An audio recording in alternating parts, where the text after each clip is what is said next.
And this is a joint effort between the two schools to try to get parents together and talk about some relevant and important information that affects your child every day. So we have a vaping presentation tonight, and we hope that you enjoy it. We're going to be starting off with our school resource officers telling us a little about the legal side and their end, and then we will go right into the discussion with Dr. Joseph Hou, but we'll do that afterwards. Again, welcome everybody. Thank you very much. I'd like to turn it over to Officer Mike Knox and Officer John Smith. Welcome everyone. For those of you who know myself, I'm the school resource officer at the Amherst Middle School. This is Officer John Smith.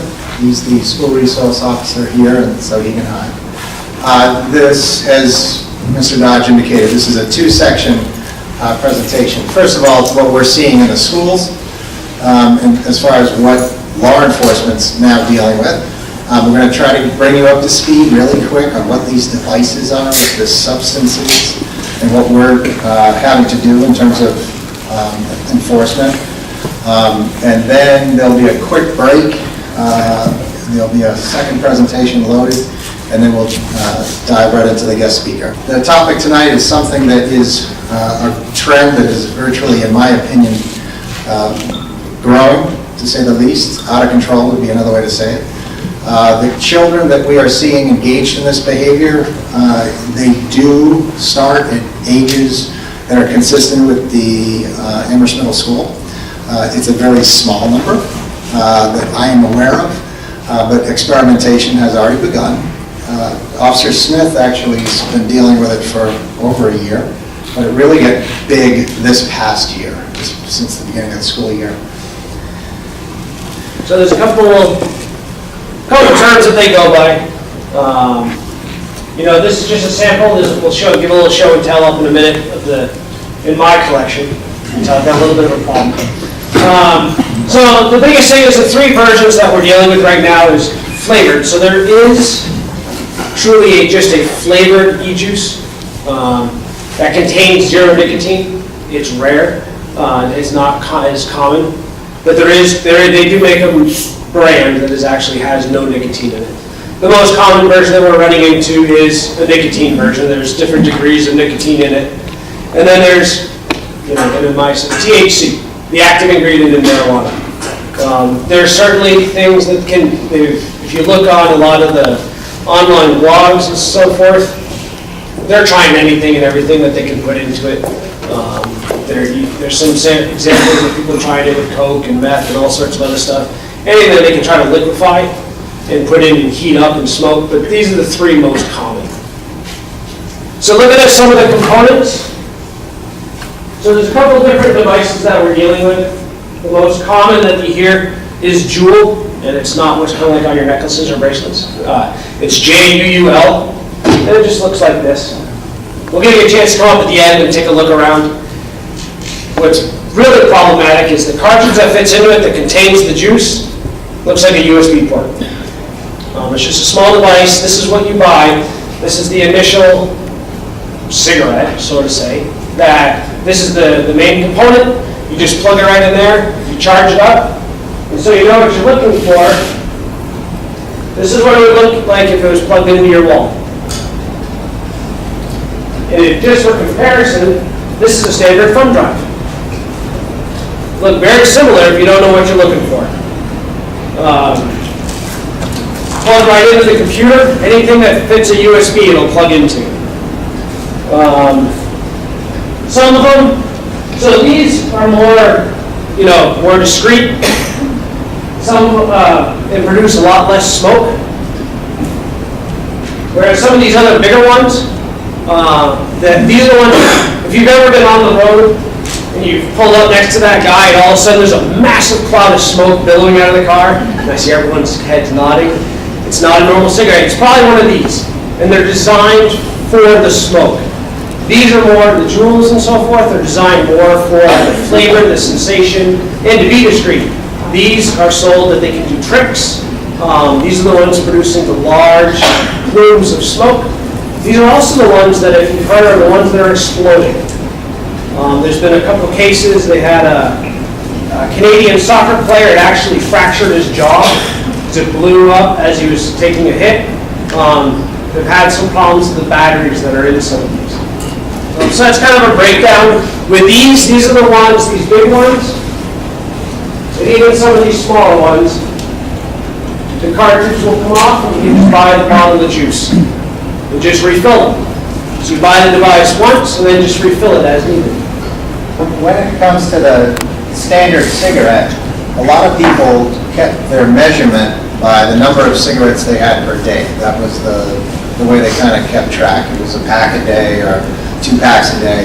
What's unique about the e-cigarette is that as long as there's juice, it just keeps going and going and going. And these kids just don't keep track of what they're actually ingesting. So you'll start out with a 8 or a 12 milligram cigarette, which is a lot of nicotine. Certainly it's very addictive.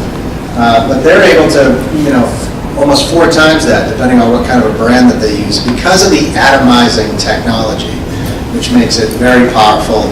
So what I've seen is even from some of the parental feedback is when their munchkin does end up becoming, what we've discovered, they have withdrawal symptoms because of the amount of nicotine that they're actually ingesting is severe, and for them to go cold turkey is a problem. So just keep that in the back of your mind. There is no warning when you're at the very end with the nicotine, and also with this THC, the strengths are through the roof.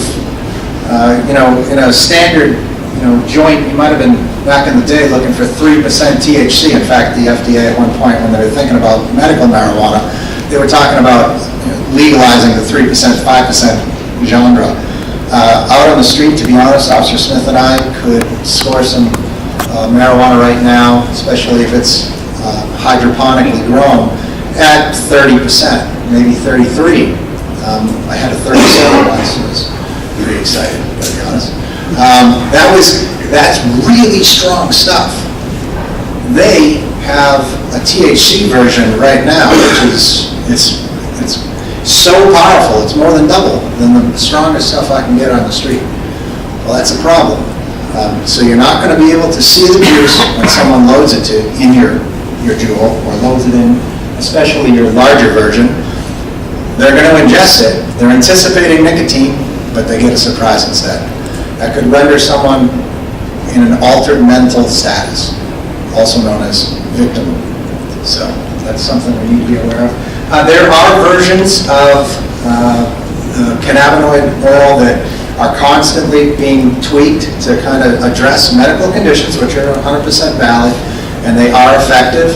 But what they're doing now and putting them in these devices, which are not FDA approved in most instances, is dangerous, in my opinion. So just to follow up real quick, you'll actually see I do have a THC sample, guard closely. But if you look at it close, like if you didn't see it in the container, because this was nice enough to be packaged with the marijuana leaf on it, so it wasn't that big of a mystery to show what was in it. But if you look, it just looks like thick oil. And you'll notice a little bit this time, this is a little bit thicker than some of the juices here, but you probably wouldn't know. And you don't get the weed smell. Take a whiff, you'll see it almost smells quite similar to the nicotine ones. So it's very similar. Yeah, that's a huge problem for law enforcement right now, because you'll have a conversation with someone who could be ingesting this version, and we have no ability to discern via the cloud whether or not it is actually THC or not. We'd have to go and field test it, which we would need a small quantity of the actual liquid to field test. But at that point, you probably have that person in custody. So like we just talked about, we already kind of talked about Juuls. They just a bigger close-up. You can buy it. Comes in this nice little box. Each cartridge is about I bought one on eBay for $9.95 for the purpose of presentation. So they're readily accessible. I've actually heard that Juul can't keep up with the orders. It's so popular. So they can't keep their product on the shelf. So how bad is it? What's the sense? This is a survey that community council had passed out at the beginning of the school year. And the kids report, they know it's an issue. Just to kind of give you a sense. Look at 1 through 3, how much of a problem? Strongly agree down to neutral. So Yeah, we had 89 students reporting. It wasn't much of a problem. But to be transparent, that's about half of the freshman class, give or take. I don't know if they were aware of what was going on quite yet in September of 2017. I'd be interested to see what it looked like now. I think I know what direction it would go up. This is just a quick, what we can do. And these are the suggestions I asked for you guys at the end of Dr. Hou's presentation, and certainly our quick snippet. If you could just mention it, bring it up at the dinner table. I assure you they're going to know what you're talking about. So if you have those open dialogues with them and start pressing upon them what your expectations are in advance before they become accepting it, that would help a lot. There's a lot of pressure for some of these kids to conform. Nobody wants to stick out in high school. You want to blend in. If everyone's vaping and it's being passed around, it's challenging to just say no. So, if your kids have the expectations, they should do a great job. But make sure every once in a while, I hate to be like this, but an involved parent every once in a while brings in their son or daughter's laundry into the bedroom. Just take a quick look. Every once in a while, it doesn't hurt just to make sure that they're living up to their expectations. I know my mom did that on a regular basis and caught some wonderful behaviors that I wished I hadn't been engaged in, but I'll tell you, the redirection that happened was at an early stage, and it really resulted in a positive outcome. So, just something to consider. Obviously, if we fail, there's a penalty in life. So in New Hampshire, you're not supposed to be in possession of some of these products at all, the THC juice. Generally speaking, you're looking at, for the people under the age of 18, they're looking at community service of a minimum of 20 hours and a $100 fine. I don't know whether that statute's going to change given the severity of what it's actually physically doing to them, but that's where we are right now. And obviously, if this is a not so well-known fact, but anything on a school campus has a secondary statute, and that's the one right underneath. And it just basically says nobody can have a product, a tobacco product on there. Just keep that in the back of your mind. We're supposed to have these products away from the school zone, safe school zone. If they're in your car, if they're being used on school campuses, that's a problem as well, another $100. We're asking that you just kind of spread the word, just so we have all the expectations. And this is where we're going to start to transition into our guest speaker. You see the penalties that we're looking at, which are fairly insignificant, $100 here, 20 hours of community hours service there. The exception would be that one that he held up that held marijuana in it. You're looking at significant penalties for the marijuana possession under the age of 18. And one of the biggest ones that I keep reminding parents is if your child's going to be filling out a form for financial aid to a college, you do not want a drug conviction to have to reveal that. And that would be a drug conviction, whether they by accident have a vape that has the juice or on purpose. That unfortunately will have significant ramifications of them qualifying for Pell Grants and financial aid. So that'll be the conversation. There's your motivation to make sure that they are following the rules. If economics are not going to be a statistic when you're sending your munchkin away, then it doesn't apply. But if economics are a piece of it, then you certainly don't want to have yourself thrown out because of a silly vape. So, Dr. Hou, I'm not sure if you would be able to join us. Just a reminder before Dr. Hou speaks that at the end we will, administrators, everyone will be up here for a little bit of a panel, panel on the front to answer any questions you may have generic to tonight's discussion. So thank you. So my name's Joseph Hou. I'm a pulmonologist with Dartmouth Hitchcock. I'm also a critical care doctor at Catholic Medical Center. Thanks for inviting me to talk a little bit about vaping and electronic cigarettes. Obviously, this is a pretty novel product. It's something that's really available in the schools. A lot of people are actually using it, so it's a really important topic to I'll talk a little bit about. Tonight I'm going to talk a little bit about electronic cigarettes, really just to give you a better perspective about its history, how it came to about. We're going to review some of the national data regarding tobacco use and also electronic cigarette use from 2011 to 2015. We're going to review some of the results of the youth behavioral surveys from 2009 and 2017, really specifically about Souhegan High School. And we're also going to talk a little bit about e-cigarettes, terminology, vaping liquids, and then eventually some of the health implications just based on some recent studies that we have available, a lot of which are actually released in 2018.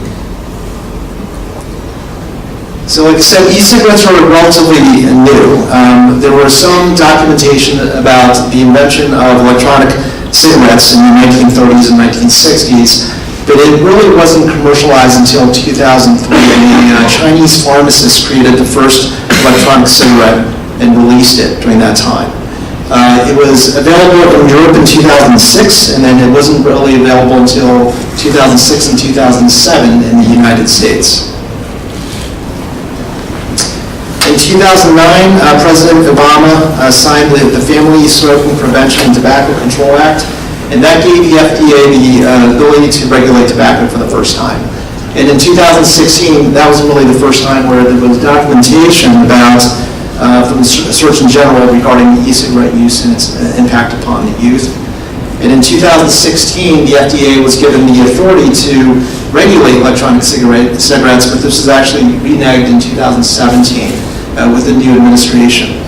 And actually, the new administration is focusing on reduction of nicotine levels and perhaps moving some smokers towards the use of electronic cigarettes instead.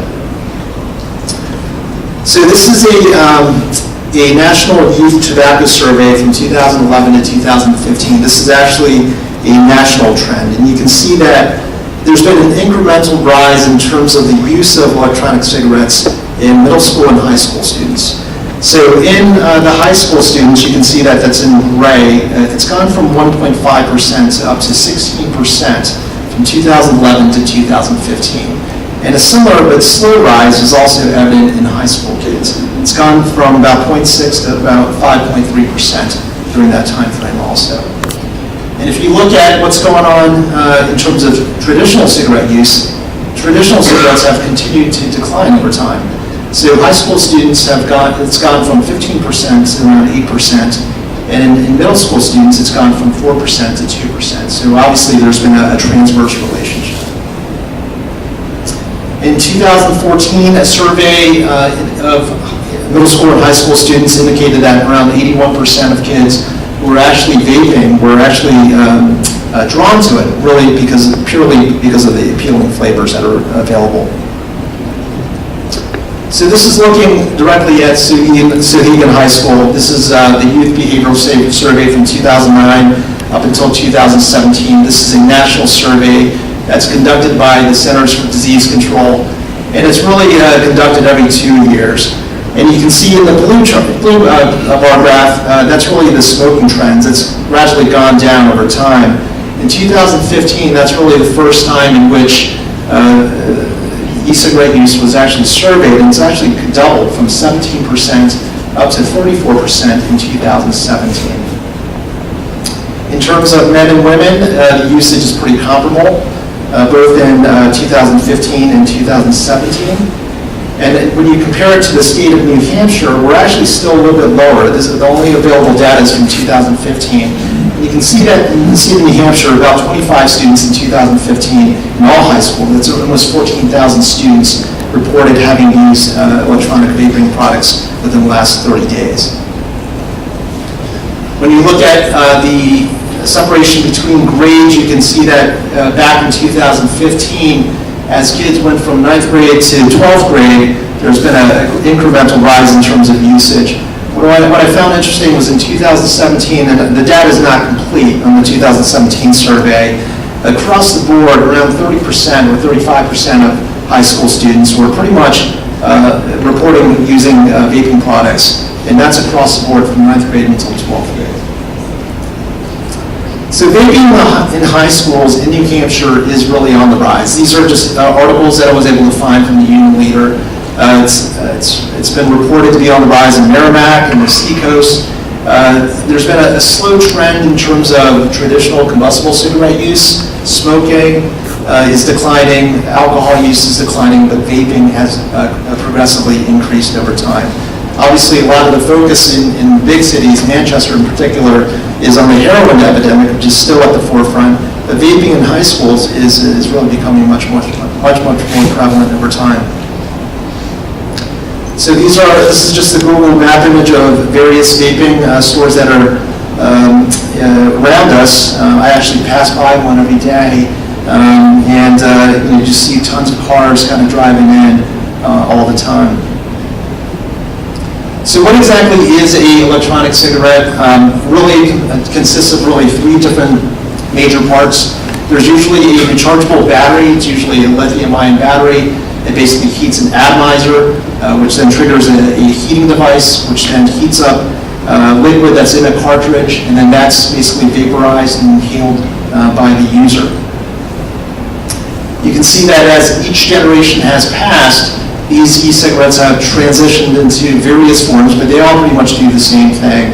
And a lot of them are able to be modified. And so some individuals are able to modify the heating elements. They're able to make the charge a little bit more, which can actually increase the amount of nicotine that each person is inhaling over time.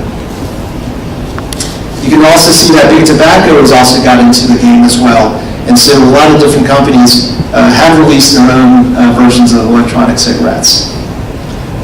And so like the SRO officers were pointing out, Juul is actually probably one of the most popular brands that's out there. I know that from the SRO officers that I gave a presentation to in Bedford High School, it's probably the most prevalent out there. And there's a lot of articles centered around it, and primarily because this e-cigarette in particular is able to produce more of a higher concentration of nicotine than a lot of the other electronic cigarettes. Also, the appearance of it, I mean, it's really considered the Apple or the iMac of these e-cigarettes. It was actually created by two ex-Stanford graduate students. And like the SRO officers pointed out, it basically mimics a USB drive, and so it can be readily hidden, it can be readily used. Actually, there's reports of some students actually using it even in the classroom setting too. So what exactly is in these vaping liquids? It usually contains nicotine, it usually contains propylene glycol, a glycerin, usually vegetable glycerin, and a lot of times they contain a flavorant. And what you should be aware of is, even though that's what is typically listed, on the right-hand side of the slide is an article from the New England Journal of Medicine from a few years ago, indicating the liquids that are listed and all the compounds that they were actually able to detect once they actually analyzed it. What you should also be aware of is that propylene glycol and also the vegetable glycerins, these are actually deemed to be safe, but they're actually deemed to be safe for consumption. These are not substances that were ever meant to be inhaled, and so the effects of it are really in question. There's over 7,000 types of flavors that are out there. Creme brulee, hubba bubba, there's a lot of different flavors, but you can see where the target is. But it's also transitioned into almost like an artisan type culture as well. And there's a huge subculture of vaping. What you should also know, I want to point this out, is the top 3 flavors from one of the big online providers. Number 1 is unicorn milk, strawberries and cream. TNT, which is strawberry, apple, and peach, and I Love Donuts. Not sure, like a lot of 25-year-olds are looking for this kind of vaping experience. And again, you can see what the target audience is typically like. So I'm going to talk a little bit about vaping and its implications upon health. And we're going to focus on really 3 different parts. We're going to talk about nicotine and its effect upon the teenage brain. We're going to talk about behavioral implications and also long-term outcomes. And again, we're going to focus on some of the most updated articles that we have available in 2018. So nicotine is a drug, and it basically has both physiologic and also neurologic effects. In terms of physiology, it actually stimulates the adrenal glands, which are basically glands right around the kidneys, and it causes release of epinephrine. And so what does this epinephrine surge do? It increases one's heart rate, it increases your respiratory rate, it can increase your blood pressure, It can also cause hyperglycemia, so there's this surge of blood glucose in your system, and it just gives you the sympathetic rush. In fact, one of the big issues that Bedford High School is suffering from is a lot of the lacrosse players are actually vaping in between practices. And so it's really not only because they're addicted to the nicotine, but this nicotine is actually providing them this stimulation. Nicotine also works along the brain, and so it basically mimics acetylcholine, which causes a release of dopamine, which is the same mechanism in which people get addicted to other types of illicit drugs, such as cocaine and ecstasy. And so this dopamine release is actually triggered within probably less than 10 seconds after inhalation. And so there's this repetitive cycle where dopamine builds up over time, your receptors develop resistance, and so the user seeks more and more of it in order to get the same sensation. But what happens once you stop using the nicotine? You get cravings, you get withdrawals, you get depressive symptoms, you get cognitive dysfunction, working memory that's affected, and also attention is affected too. So imagine all these different things affecting a teenage brain. We're talking about kids in their teens, early 20s, when the brain is still developing. The brain really does not develop until mid-20s, until you're at age 25. So these highs and lows over time really have significant impacts upon neurologic function, cognitive function, and also leads to increased addiction. And on top of that, a lot of the physiologic effects which have significant cardiotoxicities as well. Nicotine results in various behavioral changes. It increases risk-taking, impulsivity, decreased attention span. It can also increase one's risk in terms of initiation of other substances and drugs later on in life. It affects executive function, decision-making, and so imagine, again, that impact upon your kids who are still kind of trying to figure things out. Their neurocircuitry is not yet established. It really causes a lot of disruption in the teenage mind. As a lot of the other SRO officers also mentioned, vaping products can also be used to deliver other illicit substances as well. THC, bath salts, there's a lot of articles about bath salts use in Florida, hash oil, MDMA or ecstasy, MDMA or ecstasy, and also synthetic marijuana. So, when we talk about vaping, a lot of the vaping discussions are on how it's less toxic than cigarettes. And there is some data that suggests that it may be a safer alternative to combustible cigarettes, which are just filled with toxins and have definitive injurious impacts upon one's health. But when you're vaping various substances, there are potential consequences. And we have protective mechanisms in our bodies, and it's able to filter out a lot of different particle sizes. But when it comes down to combustible particles, organic compounds, and metals, that gets really way down into the alveolar sacs, which are these grape-like sacs that are important in gas exchange. They get destroyed in scarring or fibrosis, and also other conditions like emphysema. And what I tell a lot of my patients is, I'm a lung doctor, and the lungs are basically the only organ system, aside from the skin, that is constantly exposed to the outside environment.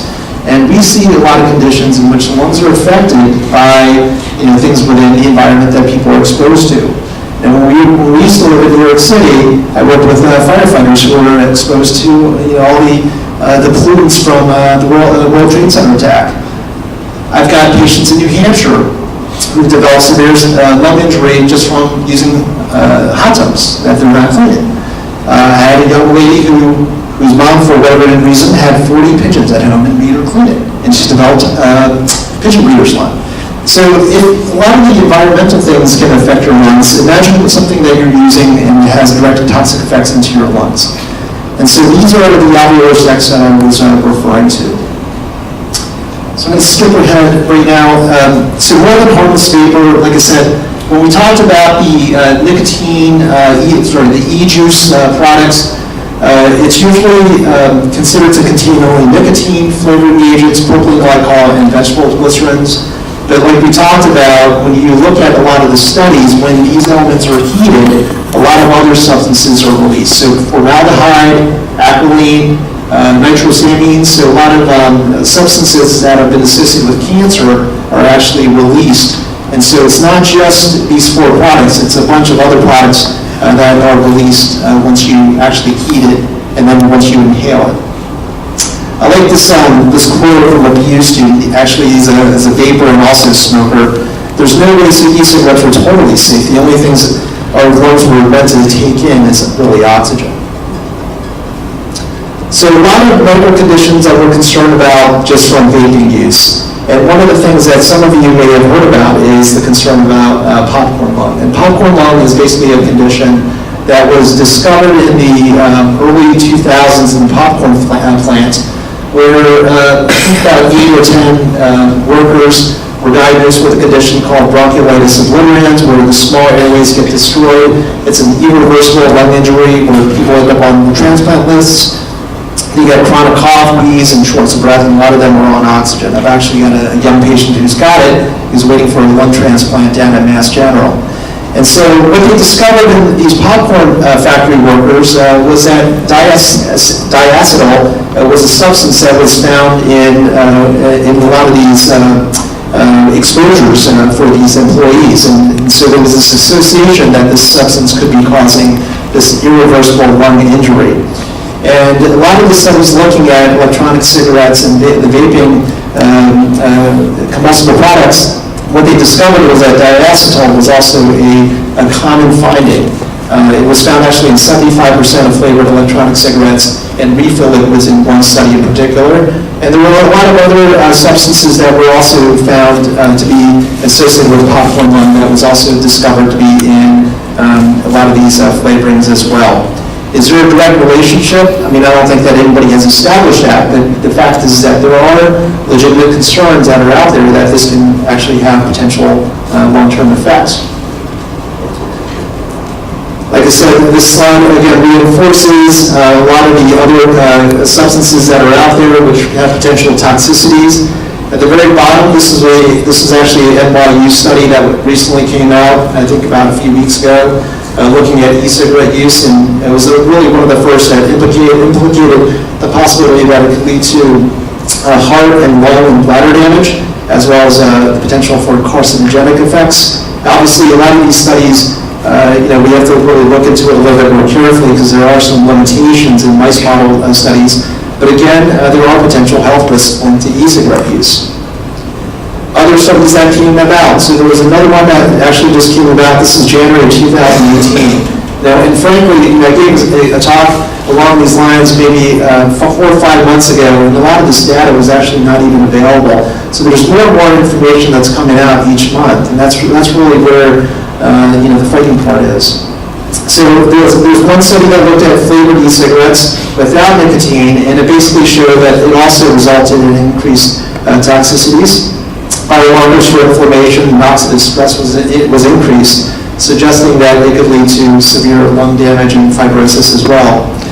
Vaping, in this European Journal, Respiratory Journal article, also just from a month ago, showed that it increased the risk of pneumonia. A lot of us are concerned about the flu, which increases the risk of that pneumonia can cause severe sepsis and also death.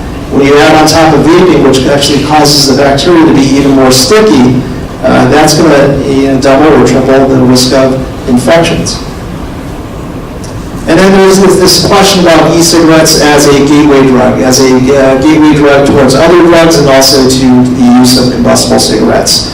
And that's also been a little bit controversial, but there were actually 2 recent studies. The first one from the Journal of Pediatrics, I think this is from last year, where teens who vaped were 7 times as more likely to smoke cigarettes, combustible cigarettes, but the reverse was not the case. So those who smoked were not likely to actually increase their e-cigarette usage.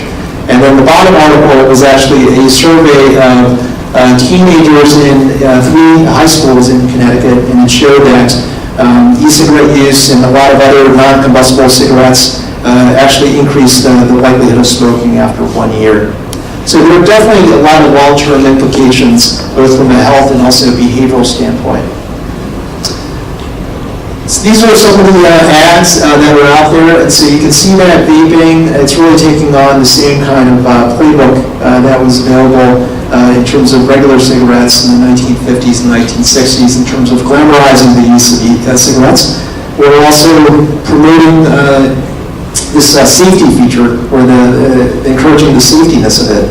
And what we see in terms of trends is that over time, combustible cigarettes are gradually declining, which is a great thing. It's a good thing.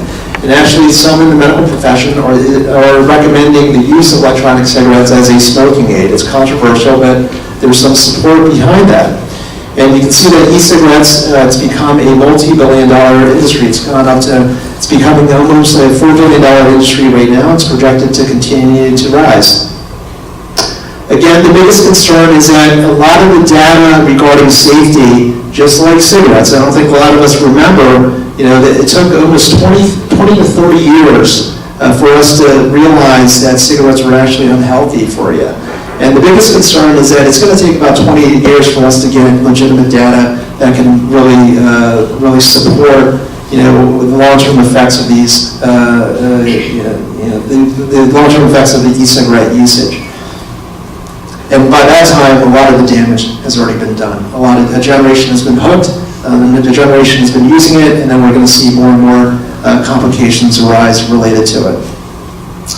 So to summarize, in 2014, the current use of e-cigarettes from young adults has now really surpassed that of 25 years of age and older. And e-cigarettes, legitimately, may be a safer option than conventional cigarettes. And they contain definitely fewer toxins, and they have lower carcinogens than conventional or combustible cigarettes. But the long-term safety really remains uncertain. From 2015 to 2017, just focusing on CIGI in high school, the rates of e-cigarette usage or electronic vaping products has actually doubled. It's gone from 17% to 34%, and that's pretty remarkable.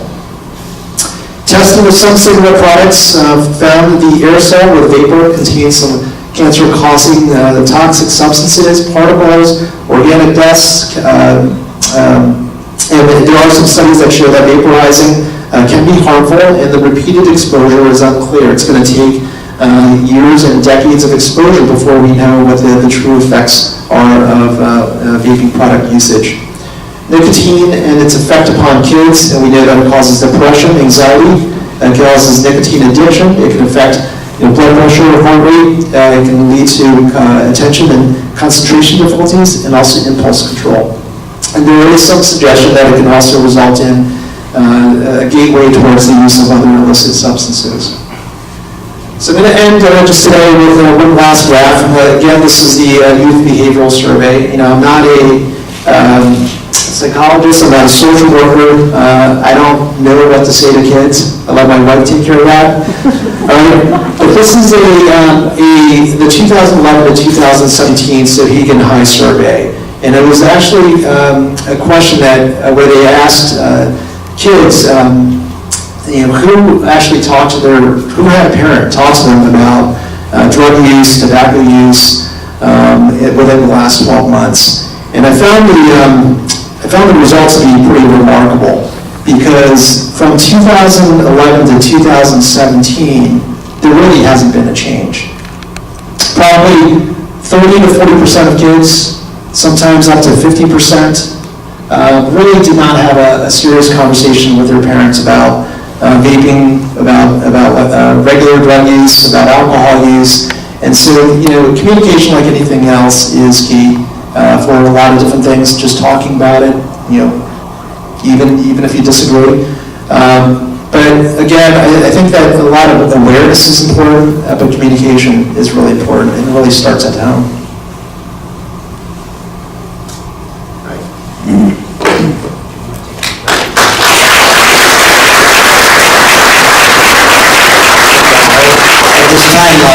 Might be a good chance to ask some questions just to the doctor, and then we don't mind, the administrators can certainly answer any questions that any of you may have at that point. But are there any questions that are directed at Dr. Joel?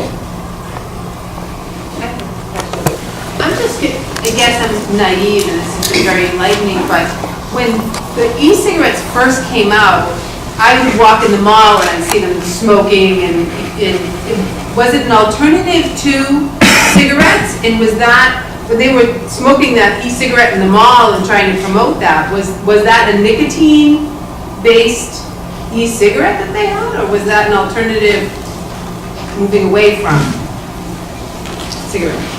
So, I'll be honest, I haven't been to a mall in a really long time.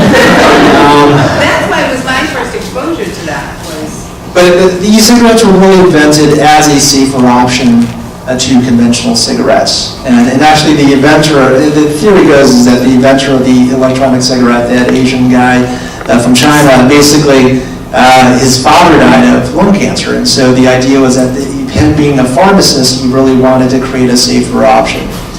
Now a lot of, and you guys may know better than I do, but I know that a lot of cities have actually now banned the use of vaping products in the public and also in public areas the same way that smoking has. And so there's definitely been a movement towards that. So I don't know what it was like when it was readily available in the malls. I'm not sure that it is now at this point. But it probably did contain, it may have contained nicotine, and it also could have just contained flavorants as well.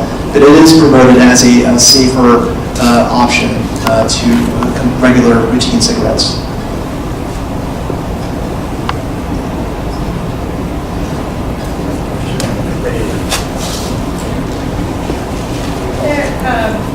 I heard a presentation that took place in Nashua regarding vaping, and one of the points made was that the cost of vaping is more than cigarettes. So part of the hook for kids is that once they're addicted, then they crave the nicotine and they'll buy cigarettes. So we're creating more cigarette users. Does that work out with the pricing? I have no idea. This cartridge that you bought was $10. So For 200 pounds. approximately $9 to $10 for a cartridge, and it's supposed to simulate a pack. So for a pack of cigarettes, you could get a generic that'd be in the $7 to $8 range. So I guess your theory that you're throwing out there would actually work. If the cartridges, even at a discount, were $9, then they're actually increasing their profit margin. That would be a business model.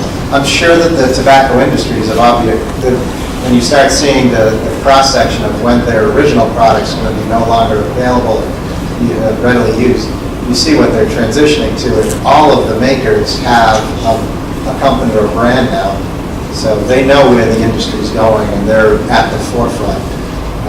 Still selling the original, but you're right, they're offering an alternative, which is more expensive. I see a hand right next to you. How is the THC oil distributed? Can you get it from the stores in Massachusetts where it's legal? They buy it online? How is it? Or is it both? I don't know. Yeah, it's both. So as far as availability of THC, you're going to have some of the labs and some of the agencies in out of states, primarily New Hampshire, will have a version of it. But right now it's being imported. And like I said, there's no regulation over the THC values that they're ingesting, or obviously whether or not it's safe, what else is in there. There is no agency screening this at this point to the third decimal point as you mentioned. We have no idea what we're doing to ourselves at this point. But you can't buy that in the vape shop in Milford, right? I mean, it's illegal in New Hampshire. Well, I haven't been in there. You know, that may be my homework assignment. I may go dress differently, to be honest with you. I would venture, because that is something law enforcement's going to need to do, is just make sure that we know. Obviously, we're always receiving information as school resource officers on a regular basis. And, I just today received information that we have a great place, it's not hard to people. So we have kids who can readily go in there and just obtain it. So if there is no enforcement wing to this, because we're not even sure what the rules are, because it's still too early, we're going to be playing catch-up. That's when it's going to come back on families to try to hold the line until we can catch up. I saw another.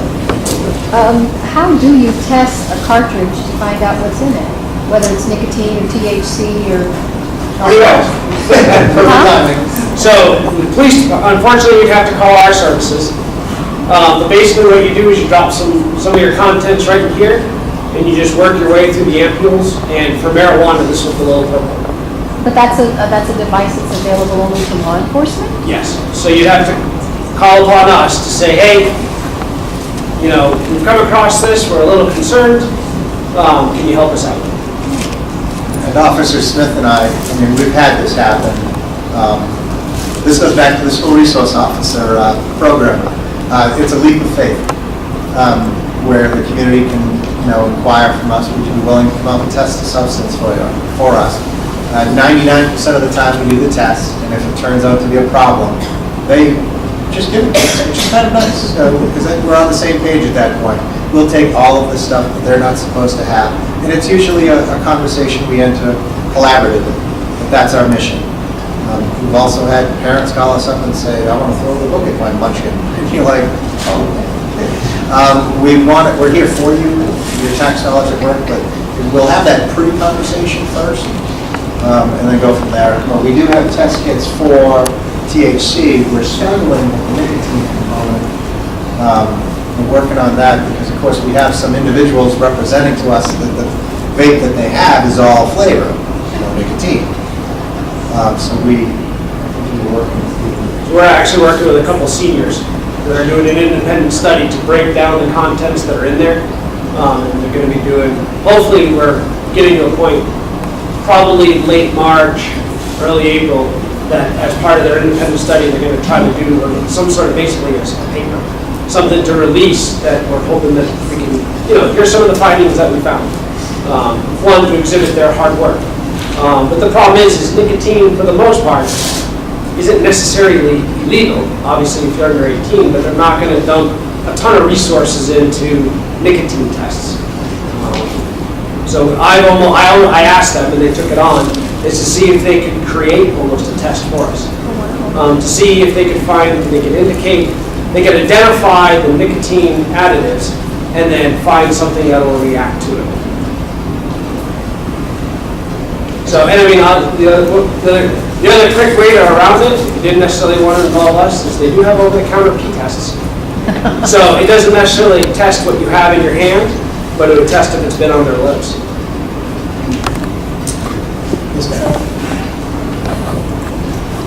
As educators, what should we be looking for? Like, are they going to be sneezing more, or is somebody going to walk? Like, I didn't tell a kid who's had a cigarette 50 feet away. So, what are the signs? I mean, I've already found those little things that look like USBs. I didn't even know what they were. So, what symptoms? What should we be looking for? Is it a smell? I mean, is it smoke away instantaneously? Are they sneezing more or coughing? Or what should we be looking for?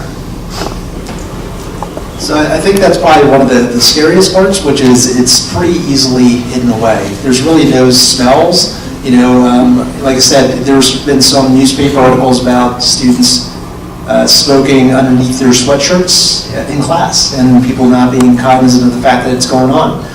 So I think that it's a really hard to detect item, and these devices are very small. They look like USB ports. They can be hidden away. There's no smell to it. You don't know that somebody's using it. I agree with you. I mean, typically with cigarette smells, and I know, you know, when somebody walks in and they've been smoking. In terms of other physical symptoms, I mean, I guess, you know, certainly it's going to impact somebody else with asthma. So, you know, coughing and excessive cough is a possibility if it causes severe irritation. But, you know, unless if they're really smoking something else with, you know, an illicit substance, even from a behavioral standpoint, I'm not sure that you're going to be easily, you know, you're not going to be able to catch on. And again, that is what we're dealing with. And this is why these officers are having, they've got a great challenge, you know. Other signs and symptoms that, you know, that I kind of listed, you're not going to necessarily see just given the dosage. And so I wish there was a better answer, but the fact is that it's not easy. The one thing I will quickly comment on in terms of the odors, if all of a sudden your kid's room smells quite fruity, or like very, like cotton candy, like if it's not normal and all of a sudden it smells very sweet, it's not their cologne. You know, you'll get a chance, and one of the biggest things is at the end, please come up and take a whiff. And I know it sounds a little squirrely, but come up, smell it. You know, I'll take a wild guess, but some parents can be like, I was wondering what that was. All of a sudden, it just smells. One staff member commented, if it smells yummy, if all of a sudden like, it smells yummy, something's up. And the THC, that obviously law enforcement's looking for signs of impairment, because there are physical manifestations of impairment when, for example, the THC is ingested. That illicit substance will have reaction in the body. Obviously, we've had people unable to complete a sentence after some of the versions being so strong because they didn't realize what it was going to do to them. This is similar to your edibles that are out there that are laced with incredible concentrations of THC. Someone thinks it's nothing, and next thing you know, they can't even put a sentence together. And obviously, you know, the eyes are a huge indicator. Generally speaking, the whites of the eyes are going to dramatically change with the presence of THC. Capillaries start to fail. You start getting a very pointed red color. No odor still, but as a parent, you'll pick up on it. That's a good time to have a conversation about how math's going. You know. Yes? Is there a correlation between the e-cigarette and anxiety disorder? Because I keep thinking like the oral aspect or the hoping and also that jump. This is having to do with anxiety? That one I don't know, anxiety. I think it's always going to be a little bit tough to know kind of the chicken or the egg type, question mark. I do think that people with anxiety disorders may be a little bit more prone to substance abuse to start off with, and it can quell one's anxiety. The nicotine does provide a transient quelling effect. The problem is that it just kind of, it becomes an endless cycle in some ways. So it can worsen, it can help with anxiety, but then it worsens it, and then it helps, and then worsens it, and over time, it just does, it becomes really counterintuitive in some ways. Sir? Kind of a two-part question. One is the gateway piece. How difficult is it for someone to add something? I'm hanging around with a group of kids. I'm vaped before. Someone passes a vape pen over and I start to use it. And how easy is it to put something illicit in there? And I guess another piece, the nefarious piece with that is, what about gateway type of drugs, or that type of thing as well? So the cartridges are interchangeable. So much along the same lines you have, when there's a gathering and there's drinks out and about, if you abandon your drink for any period of time and come back to it, it could have changed. And that's why I'm actually one of the DARE instructors I love from middle school. So this is what I tell them. Those cartridges, even the THC one, if you were able to physically just put your hands on someone else's vape, it would only take you maybe 60 seconds to swap out the cartridge that they have with the one that you want them to have. It would be very quick. And as you mentioned, Dr. Hou has already noticed in his research to suggest that there is illicit substances. We're talking about THC because that's what's readily available, but that's just because anything, once it hits that interval, it's just a matter of getting your hands on that jewel cartridge and just swapping it out. They all look the same, generally not labeled differently. The one that we have, ironically, was labeled THC, but scrape the label off and it'll look just like the one next to it. So you're right, that is a legitimate concern.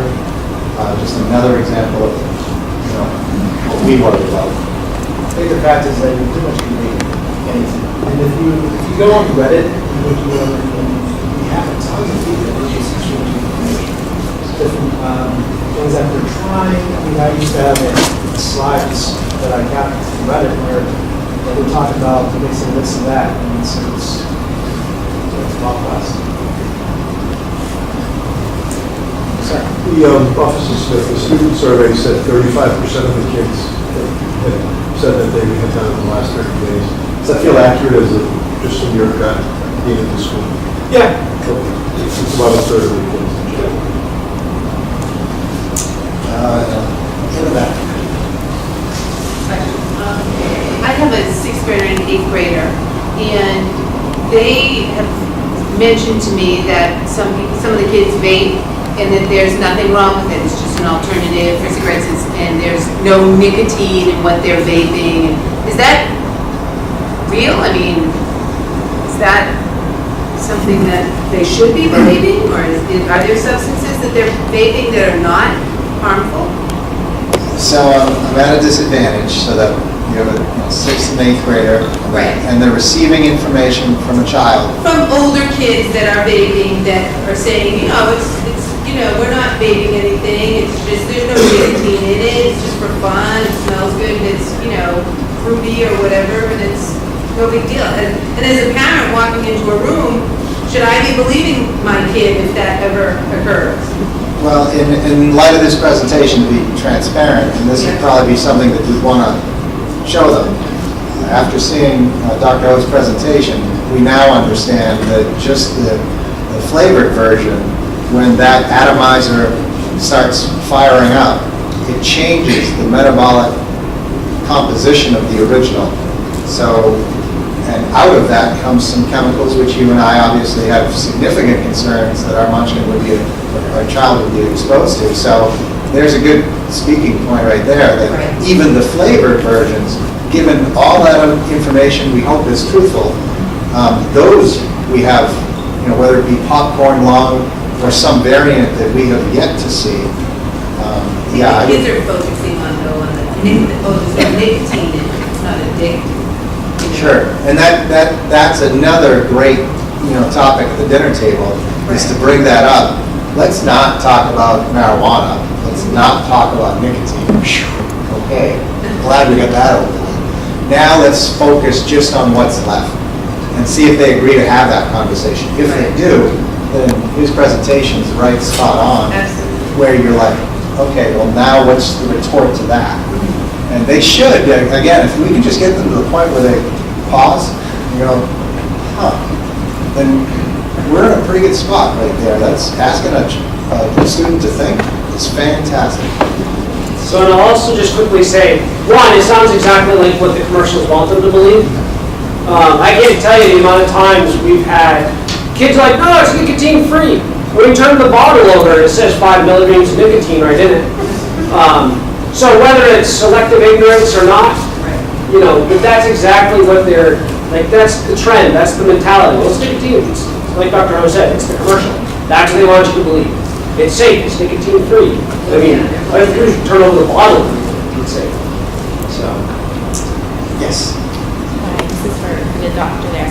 I'm a respiratory care practitioner in New Hampshire, and I work with tobacco specialists, and we do not have a program set up for vaping cessation. Because it is new, what type of steps can we offer? Say there's 35% of the population that is addicted to nicotine now. What type of protocol, or can we guesstimate how much nicotine is consumed, and should we be taking advantage as parents as nicotine patches, etc. And when the school finds a kid that is vaping, what can the school system offer these children for resources to stop? Yeah, that's a really good question. I think that it's tough to answer, because this is just completely new for us. And as you know, it's not even just the nicotine itself that's addicting; it's the behavioral part. Lighting up with everybody else. Being in the bathrooms with other kids who are vaping, putting it through their mouth. That entire motion is very addictive too. I'm not sure that, I don't know what the right answer is, especially for the high school and middle school population who are addicted to this. Do we transition them to a different form of nicotine replacement therapy? I'm not sure. And I'm not sure the medical profession, as you probably know already, we don't know what to do with this, especially for people who are currently smoking. because there are some people who advocate using it as a harm reduction measure. It's a safer alternative than combustible cigarettes. Maybe it's going to save lives if they transition into that. So I don't think I'm going to probably be able to give you a good answer that you're ever going to be satisfied for, because I just don't know. You know, I don't know what we do. This is a new topic. It's novel. You know, the kids are still trying to figure this out. Administrators are. You know, parents are trying to figure out how to talk about it. You know, and there's still a lot of misinformation from all parts. And we're probably not going to get more information except with time until more studies come about. And my only concern is that with more time that passes, you know, the more damage, the more people who are going to be hooked onto it, you know, they're going to be. So you mentioned the key word that's been in play in my mind, dare. So my 6th and 8th graders, by the time I graduated from 5th grade there, they had an opinion of smoking that was just never, ever, ever. And I can't believe people are so ridiculous to ever smoke. So I'm wondering what, given this new thing that's coming up, how early are we starting with these kids? Get them while they're believing everything we tell them to form that opinion that this is idiotic to even start or try it. And, you know, as one of those parents, I'd be in favor of the same program that you start in elementary school and adding this on. It's the same thing. I would liken it to, you know, show them the old pictures where they have that they were being duped with cigarettes and nicotine back in the day. And now you're being duped by these, and show them. Like, they are bright kids, even 4th, 5th graders. And if they think that they're being fooled by an industry, then they're going to be even more resistant later, you know, if this continues. Not to say that the older kids and, you know, if the one that's heading to Sohegan, but if we can get them in middle school believing that this is idiotic and they're being duped, then I think that will serve them better. And I don't know if that's already been implemented in their programs or health classes, but all for it. So this is so brand new. The DARE curriculum hasn't been modified. There is a new section that they're working on that's going to be an insert that I'm expected to present. It would normally come in the form of a 1 or 2 lesson kind of thing. I do know that I have personally changed my supplemental lessons to try to address this, but I've been doing it with the 7th graders, to be 100% transparent. I have a slippery slope to walk. 5th grade is that the first introduction to the DARE program, and we just straddle the line of where does mom and dad's, you know, knowledge base end, and where does mine pick up, so that we're working together. But I can all but guarantee that this is going to transform, because we have been effective letting the kids know at ages 9 and 10, 5th grade, that is something you just don't want to be engaged in. And the statistics seem to be proving, you know, that we're getting somewhere. And it's all about just arming them with knowledge. And even if it was a program that parents could go with their children to, like tonight, if this was somewhat geared towards, we know there's any kids in the audience, let's really give it to them, and the parents can be the judges of whether they want to bring their 4th grader or 5th grader and you know, let them see. So what I'm hearing is maybe the school district and the police department, everyone might want to sit down and see if we could do this again sometime in a even bigger venue. I don't see the downside of it. Certainly you're going to stir up conversation, so I see that coming. That's a good thing. I guess, ma'am. Or even just as part of a school assembly or something. I mean, if it's really 35% of high schoolers who have done this in the past 30 days, it would seem like that might be something to address on the whole school basis that's mandatory and not a voluntary program. The ears of your educational network here are wide open, I assure you. They are here, and that's very good advice. Hi. I was Go ahead. It's made it challenging, right? In the film that Dr. Who had, you brought up a point that it was 20 or 30 years before it was proven cigarette smoking was as dangerous as it is, like causing. And seeing that, and seeing this vaping, like you brought up the educating, not only in the home level, but as far as the school as well, the school, the police department, the community. What can we do? I mean, what can we do? I mean, we can have like... If I can just, one of the things that I'm taking away from this, first of all, I am seeing students in here, which is absolutely fantastic, that they decided to show up on their own. That's awesome. And just the fact that this is happening at what I think it'd be perfect at ground zero. If the day it started to explode, we're very close to that. That is not like what we went through with standing tobacco cigarettes. So I think we've seen this type of a delivery of something that we're now saying could be a problem. And we're jumping on it really quick because of our experience with tobacco. So I'm actually inspired. I'm inspired by you guys being here. I'm inspired that everyone cares enough to be here tonight for this information. Because if we get out there education-wise early, the DARE program in the 5th grade and the 7th grade and the parents at home. And at home as well. We might slow this down so that we can at least give them the knowledge they need so they can make a good call, a good decision.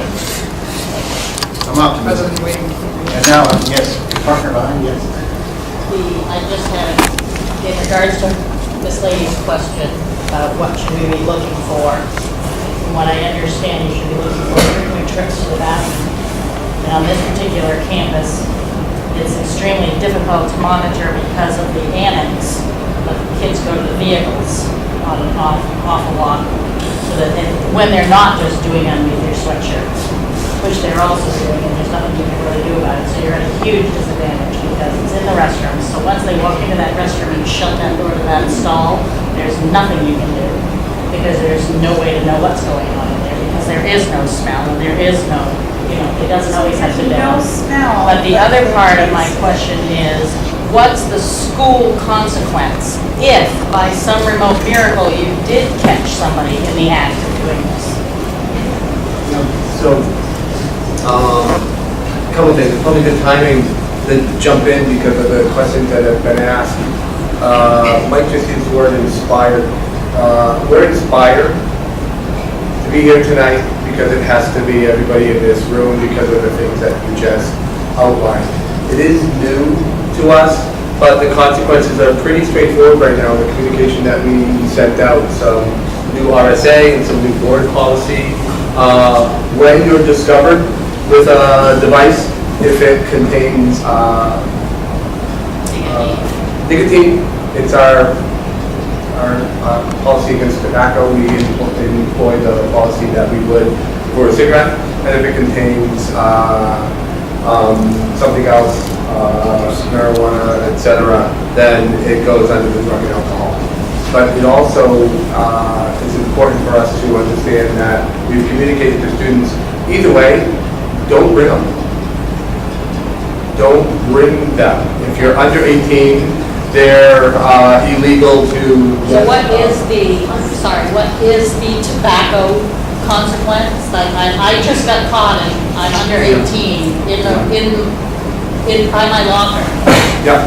Smoking away on my e-cigarette, on my Juul. Right. So I'm going to just jump in and introduce myself. I'm Kelly Driscoll. I'm the Dean of Students. So I am dealing with a lot of the interventions for students who are caught vaping or caught in possession of vaping material. So to answer your question, the response is a 2-day in-school suspension. That for the first time offense, we reduced to a 1-day in-school suspension as long as they meet with a counselor to talk about components of vaping or smoking. So we started to, it felt to me like there was an uptick in vaping, and I'm new to Souhegan this year, so I turned to my colleagues and said, is this something that you're feeling as well, that there's an increase in this? It seems like it's happening in schools all over the country, and the answer is absolutely, everybody's feeling this. So we engaged in a conversation of what are we doing instead of just taking a tobacco policy and applying it to vaping, it seems like we might need to shift that, nuance that a little bit based on what we're seeing from student use and how easy it is to evade our detection. So we formed a group of counselors and administrators to kind of talk about what are the components that would go into a good intervention strategy as a school. So we're looking at why are kids vaping and responding to that.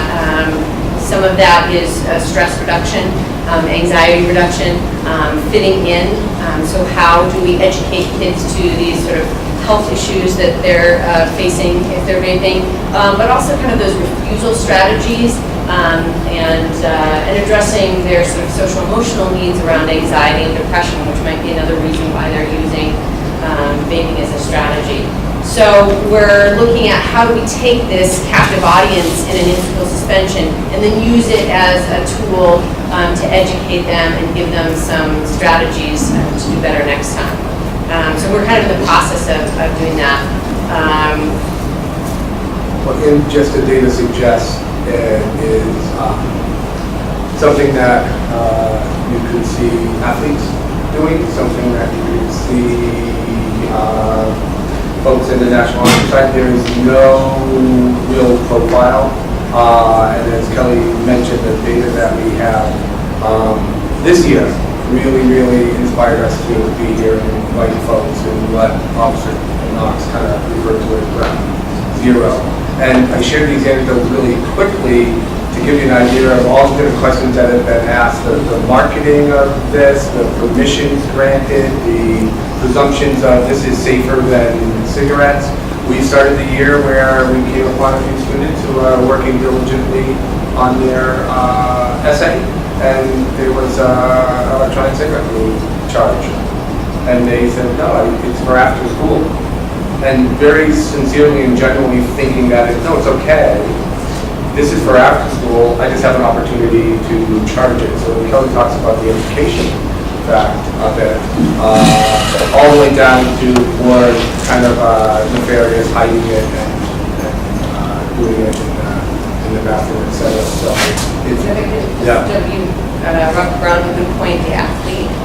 So there is also an HIAA component that the school has to have some response to tobacco or drug violation.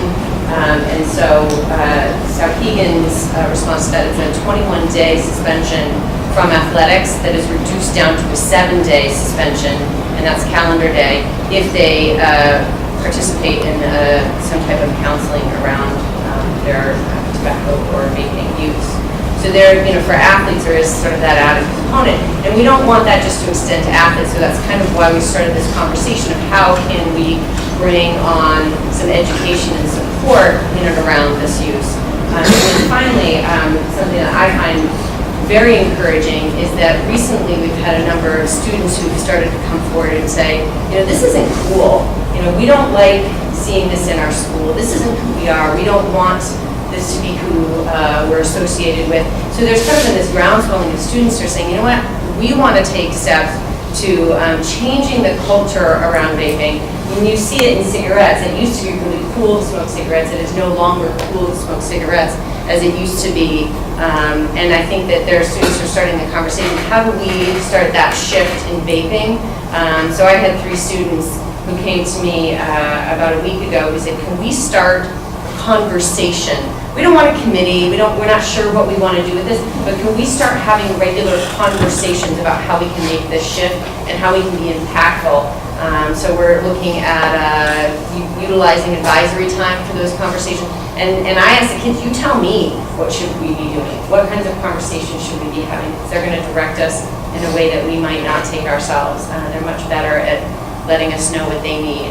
And in March, Shilu is putting together some talking points that we'll be sharing in activities with our advisors to utilize in advisory. Yeah. Continue the conversation here. So my munchkin just got caught, and now they're going to have the 2-day in-school suspension. Am I notified? Absolutely. Yep. Absolutely. So that's an immediate call.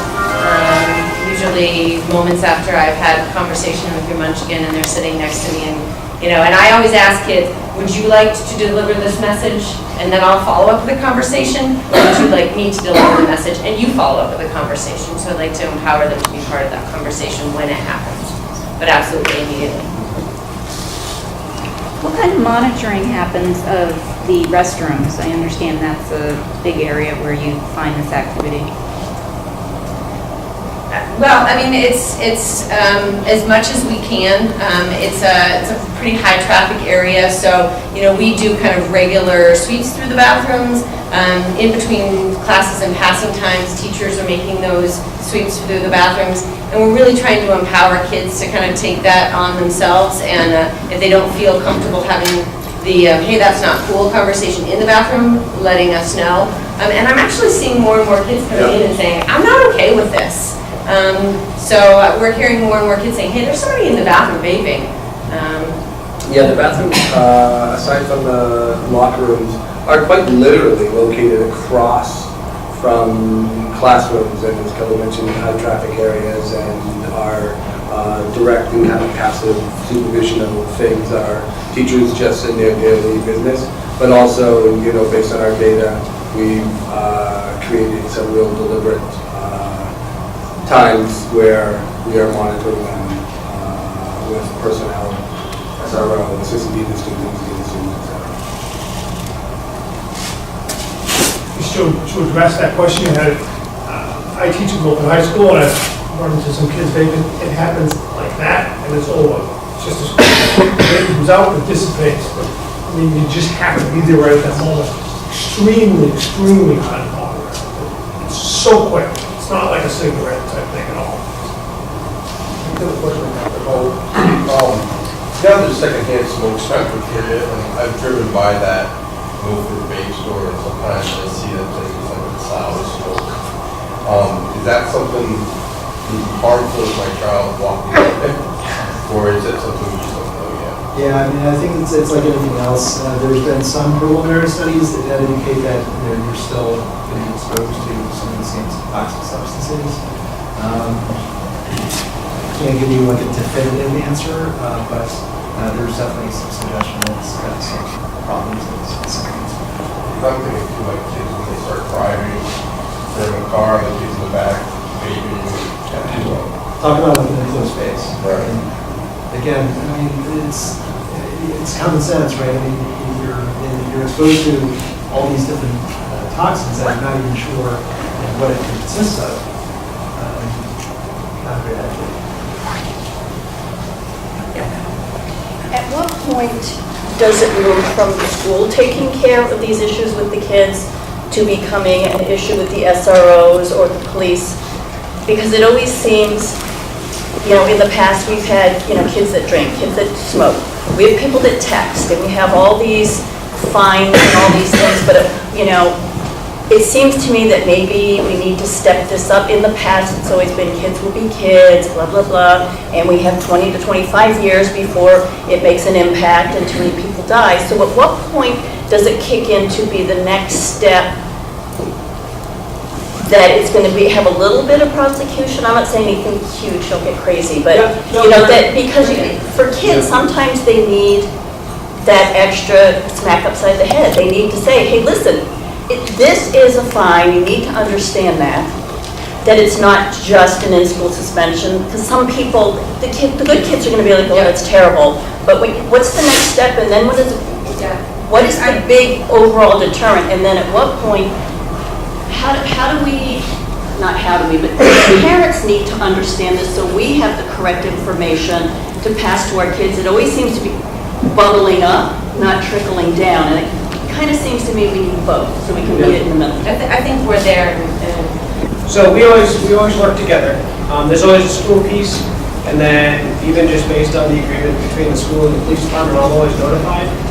And quite regularly, kids are summoned to court. They're getting both consequences, school and And how you get information, correct information to the parents. I mean, how do you get correct information? So, we're all here because we care. There's a lot of people that are working, I get that, but there's a lot of parents out there. The lady that was up here that at the beginning, I believed that it was just these juicy little things, and knowing that there's particles in it because of my background. But on the surface, everybody thinks, ooh, it's just that fruity stuff, it's better than my kid smoking. We need to have a bigger step, a bigger conversation with parents where we're armed with information that says, no, no, no, that's not right. You don't want to wait till it happens. So I mean, my big hope would be is there's about 50 of you guys here. Share with, 2 or 3 of your friends, and let's hope it trickles out. This is by far, I'll definitely say, and I think Officer Knox will corroborate, this is probably by far one of the most well-attended presentations we've had in a long time. Have you thought about doing things on the website, the school website, or even Amherst for communications at the PD, just sending out things, the truth about vaping? Keep it simple. Yes, I think when Kelly and I were sitting down and going through the video, we kind of summarized the purpose of this evening. This is the beginning where we articulated clearly, I think, some of the new changes in the RSA, the board policy, and one of the things that we talked about was that's the first step so that when we act on our end, parents understand why. And then from here is nights like this, information on the website, etc. But I hope that makes sense. When we started thinking of what do we have to do now that we have this data and we have this need, it was literally, let's have a night like this, let's have a letter that goes out so parents know, here are the consequences, this is what the law says, this is what our policy says. So consider this the beginning of a long, beautiful relationship. More information. Don't have kids in school. Yeah. We also are, Brad Freeman, our IT people from the district is here taping this tonight. Our plan is to get that out. I know that there's people from CAST here and people from other schools and SROs from other districts and things. So our plan is to try to see how this recorded tonight and then be able to make that available on our website so people can look at it. That's the best way to get this message out. People are busy, but there's an awful lot of information here. I thought I knew a lot, and my goodness, I learned so much more tonight. So our plan is to get that where people can see it that we're here tonight. Well, if you think it's not harm, we won't know for a lot of years, but every major tobacco company has at least one or more products of this available. And they now have a long, now documented history of they're going to make it as addictive as possible with total disregard for the health of the people using the product. That is what they have done traditionally for decades. They will obfuscate, they will deny, they will do all that, and we won't know. So the best thing is I would treat it just as bad or worse than a cigarette. We don't know, but my assumption is they're going to make it just as bad or worse than a cigarette. It's a good thing to think about. Is it something that students are passing around, like there's one device that then is shared amongst the group of students together? Yes.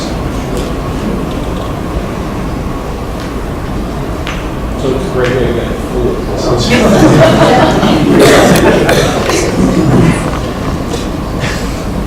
Yeah, I just wanted to thank the entire panel for their time tonight, because really when it comes down to it, it is us as parents that are responsible for our children.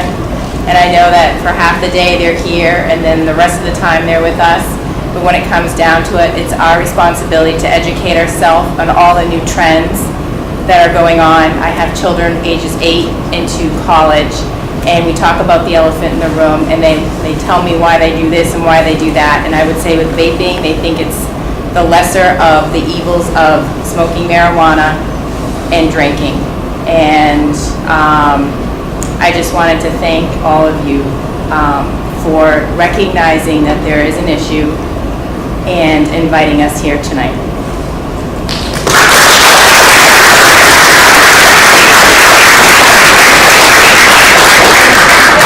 And thank everybody for coming, because we can't do it without each other. I mean, it has to be a collaborative partnership. Thank you everybody for coming. Great start. Again, one more time, thank you, Dr. Bowen, and